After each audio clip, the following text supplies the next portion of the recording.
Alright, hello. In this video I'll show you how to make a handle for a sword. The sword I've already had a couple handles on and I took them off, so since I was replacing it I decided to make a video for it. And you can tell the end of the sword's already threaded.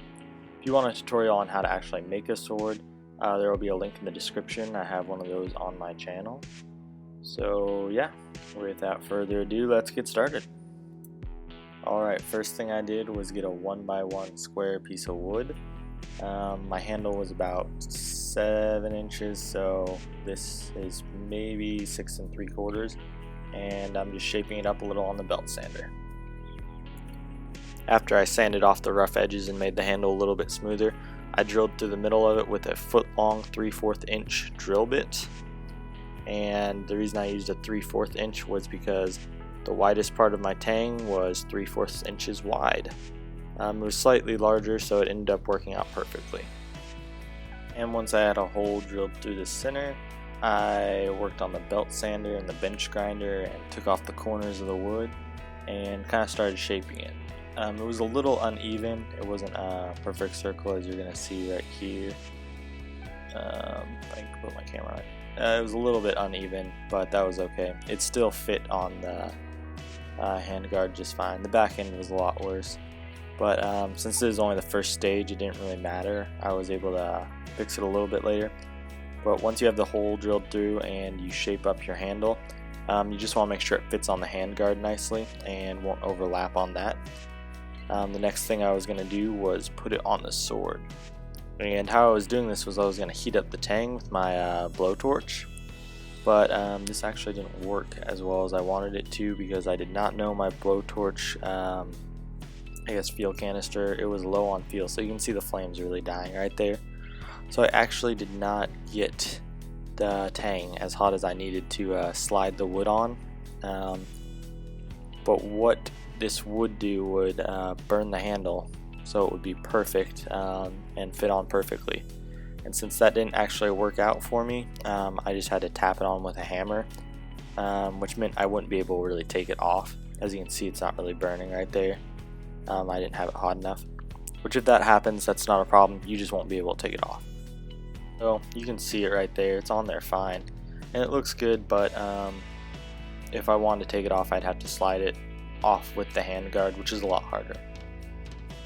The next thing I was going to do was work on making a pommel, so I just took another piece of wood. I took a lot more wood than I needed because it leaves me a little bit of extra room for a mistake. But the first thing I did was just drill a hole right in the middle of it. I had to do it the same size as the end because the end of my sword was already threaded. If you don't know how to use a threading die or thread a sword, just comment down below and I can tell you or give you a link to a different video.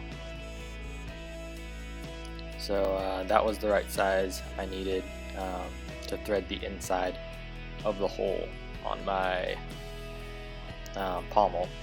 So I went ahead and did that, and then once I had both the holes match up nicely, I screwed it onto the sword and made sure it was fitting tightly.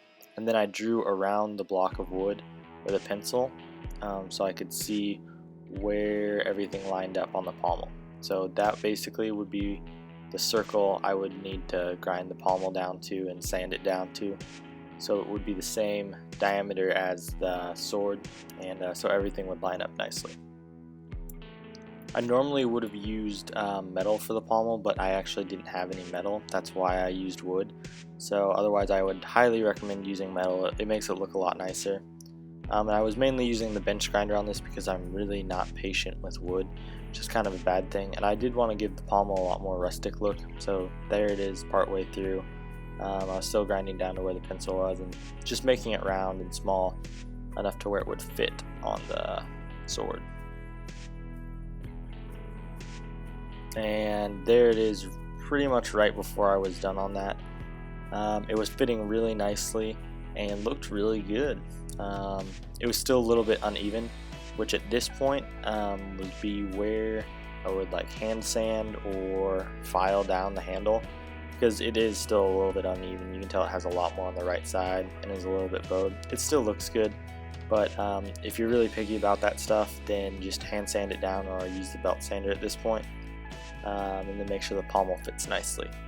I didn't record the last part of me finishing the sword, which would have been when I screwed on the pommel and made sure it was fitting nicely. I put a little bit of Gorilla Glue in the hole with the pommel, so then it would stay on there and it wouldn't unscrew. Also, I did not stain this sword with anything other than clear satin at first, so if you're going to stain your sword with anything, do it before you put the pommel on for the last time. So that would be all to this video. If you have any questions, make sure to comment down below. I will definitely answer them. And I'll see you in the next video. Thanks for watching.